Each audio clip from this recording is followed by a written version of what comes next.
ഓരോ type support കേസുകളിലും വരുന്ന ഇഫക്റ്റീവ് ലെങ്ത് പഠിക്കാനുള്ള ട്രിക്കാണ് ഈ വീഡിയോയിൽ പറയുന്നത്. എത്ര ലെങ്താണോ ലോഡ് എടുത്ത് ഡീഫോം ചെയ്യുന്നത് അതാണ് എഫക്റ്റീവ് ലെങ്ത്.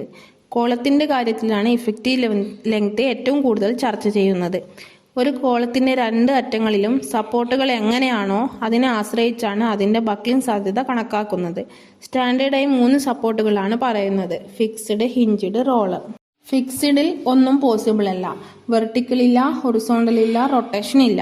ഹിഞ്ച്ഡിൽ റൊട്ടേഷൻ മാത്രം പോസിബിൾ ആണ്, അതായത് വെർട്ടിക്കലും ഹൊറിസോണ്ടലും ഇല്ല. റോളർ കേസിൽ ഹൊറിസോണ്ടൽ ആൻഡ് റൊട്ടേഷൻ പോസിബിൾ ആണ്, അതായത് വെർട്ടിക്കൽ ഇല്ല. കോഡിൽ ഈ കാര്യങ്ങൾ വിശദീകരിച്ചിരിക്കുന്നത് മറ്റൊരു രീതിയിലാണ്. എഫക്റ്റീവ്ലി ഹെൽഡ്, റീസ്ട്രെയിൻഡ് എന്നീ വാക്കുകൾ ഉപയോഗിച്ചിട്ടാണ്.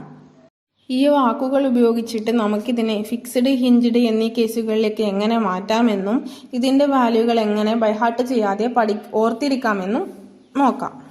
ഇഫക്റ്റീവ്ലി ഹെൽഡ് ഇൻ പൊസിഷൻ എന്ന് പറഞ്ഞാൽ വെർട്ടിക്കലായിട്ടും ഹൊറിസോണ്ടലായിട്ടും അനങ്ങാൻ സാധിക്കുന്നില്ല, അതായത് വെർട്ടിക്കൽ ഇല്ല, ഹൊറിസോണ്ടൽ ഇല്ല. Not effectively held in position means വെർട്ടിക്കലുണ്ട്, ഹൊറിസോണ്ടലും ഉണ്ട്. Restrained against rotation means rotation ഇല്ല. Not restrained against rotation means rotation ഉണ്ട്. അതിൽ എഫക്റ്റീവ്ലി ഹെൽഡ് ഇൻ പൊസിഷനും റീസ്ട്രെയിൻഡ് അഗൻസ്റ്റ് റൊട്ടേഷനും വരുന്ന കേസിൽ 3 പോസിബിൾ അല്ല. വെർട്ടിക്കലില്ല, ഹൊറിസോണ്ടലില്ല, റൊട്ടേഷൻ ഇല്ല. അതിനെ നമുക്ക് ഫിക്സ്ഡ് സപ്പോർട്ടായിട്ട് പറയാം. ഇഫക്റ്റീവ്ലി ഹെൽഡ് ഇൻ പൊസിഷനും നോട്ട് റീസ്ട്രെയിൻഡ് അഗൻസ്റ്റ് റൊട്ടേഷനുമാണെങ്കിൽ ആ കേസിനെ ഹിഞ്ച്ഡ് എന്ന് പറയാം. അങ്ങനെ ഓരോ കേസിനും ടേബിളിൽ തന്നിരിക്കുന്ന കേസസ് ആയിട്ട് കൺവേർട്ട് ചെയ്യാൻ പറ്റുന്നതാണ്. Both and fixed, fixed hinged, hinged hinged, fixed and vertical plus horizontal, fixed and vertical plus horizontal partial rotation. 6th case hinged and vertical plus horizontal. 7th fixed and free. ഇതിൽ 4, 5, 6 എന്നിവ special cases ആണ്. അതിൽ ഒരു side ഒരു സപ്പോർട്ടായിട്ട് പറയാൻ പറ്റാത്ത കേസുകളാണ് വെർട്ടിക്കൽ, ഹൊറിസോണ്ടൽ, പാർഷ്യൽ റൊട്ടേഷൻ എന്നിങ്ങനെയൊക്കെ ആഡ് ചെയ്തിരിക്കുന്നത്. സ്പെഷ്യൽ കേസസ് അതുപോലെ നോക്കണം. ബാക്കി വരുന്ന ഫിക്സ്ഡ്, ഹിഞ്ച്ഡ് കേസസിൽ വരുന്ന ട്രിക്കാണ് ഇത്. ഇനി ഇതിലെ വാല്യൂ പഠിക്കുന്ന ട്രിക്കുകളാണ് പറയുന്നത്. എപ്പോഴും തിയററ്റിക്കൽ വാല്യൂവിനെക്കാട്ടിയും കൂടുതലാണ് റെക്കമെൻഡഡ് വാല്യൂസ് വരുന്നത്. ക്രിപ്ലിംഗ് ലോഡ് കണക്കാക്കുമ്പോൾ നമ്മൾ ഉപയോഗിക്കുന്നത് തിയററ്റിക്കൽ വാല്യൂസ് ആണ്. ഒന്ന് മെൻഷൻ ചെയ്യാതെ വാല്യൂസ് ചോദിക്കുകയാണെങ്കിൽ റെക്കമെൻഡ് വാല്യൂസ് ആണ് നമ്മൾ കൊടുക്കുന്നത്. ഇതിൽ വരുന്ന വാല്യൂസുകളെല്ലാം √2, 1/√2, 1 എന്നിങ്ങനെയുള്ള വാല്യൂസുകളാണ്. ഇതെങ്ങനെ കണക്ട് ചെയ്യാമെന്ന് നോക്കാം. എഫ് വരുന്ന കേസുകളിലെല്ലാം ഒരു √2 വരുന്നുണ്ട്. അതിൽ 2 സൈഡിലും വരുന്ന സപ്പോർട്ടുകളിൽ ഇ ഡി എന്ന് വരികയാണെങ്കിൽ അത് ഡിനോമിനേറ്ററിലാണ് √2 വരുന്നത്. എഫ് വരാത്ത കേസുകളിലെല്ലാം 1 ആണ് വരുന്നത്. ഫോർ എക്സാമ്പിൾ നോക്കുകയാണെങ്കിൽ ഫിക്സ്ഡ് എന്ന കേസാണെന്ന് വിചാരിക്കുക. 2ലും എഫ് വരുന്നുണ്ട്, അതായത് √2 വരുന്നുണ്ട്.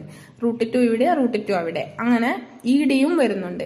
ഇ ഡി വരുന്ന കേസിൽ ഡിനോമിനേറ്ററിൽ, അതായത് 1/√2, 1/√2, അതായത് രണ്ടും ഇൻറ്റു ചെയ്യുമ്പോൾ കിട്ടുന്ന ആൻസർ 1/2. അതായത് ബോത്ത് ആൻഡ് ഫിക്സ്ഡ്, അതായത് ഫിക്സ്ഡ് കേസിൽ വരുന്ന ആൻസർ 0.5 അല്ലെങ്കിൽ L/2 ആണ്. ഇനി വേറൊരു കേസ് ഫിക്സ്ഡ്, ഹിഞ്ച്ഡ് കേസ് വരികയാണെങ്കിൽ ഫിക്സ്ഡ് ഒരു F1 വരുന്നുള്ളൂ, അപ്പൊ √2 ആണ് വരുന്നത്. 2ലും ഇ ഡി വരുന്നുണ്ട്. ഫിക്സ്ഡ്, ഹിഞ്ച്ഡ്, ഇ ഡി വരുന്നുണ്ട്, അത് ഡിനോമിനേറ്ററിലാണ് വരുന്നത്. മറ്റേതിൽ എഫ് ഇല്ലാത്തത് കൊണ്ട് √2 ഇല്ല, 1 ആയിട്ട് എടുത്താൽ മതി. അതായത് 1/√2 എന്നാണ് ആൻസർ വരിക. നെക്സ്റ്റ് കേസ് നോക്കുക. ഹിഞ്ച്ഡ്, അതിൽ എഫ് വരുന്നേ ഇല്ല, ഇ ഡിയും അപ്പോൾ നോക്കണമെന്നില്ല, അപ്പോൾ 1 തന്നെയാണ് ആൻസർ വരുന്നത്. എഫ് വരുന്ന കേസിൽ മാത്രം √2ന്റെ സംഭവങ്ങൾ എടുത്താൽ മതി. കേസ് ഫിക്സ്ഡ് ഫ്രീ നോക്കാം. അതിൽ എഫ് 2ലും വരുന്നുണ്ട്, അപ്പൊ √2 2 സൈഡിലും വരുന്നുണ്ട്. അപ്പം ഡിനോമിനേറ്ററിലല്ല വരുന്നത്, എന്താ വെച്ചാൽ ഇ ഡി 1 വരുന്നുള്ളൂ. അപ്പം √2 ന്യൂമറേറ്ററിലാണ് വരുന്നത്. √2 എടുക്കുമ്പോൾ 2 എന്ന് കിട്ടും.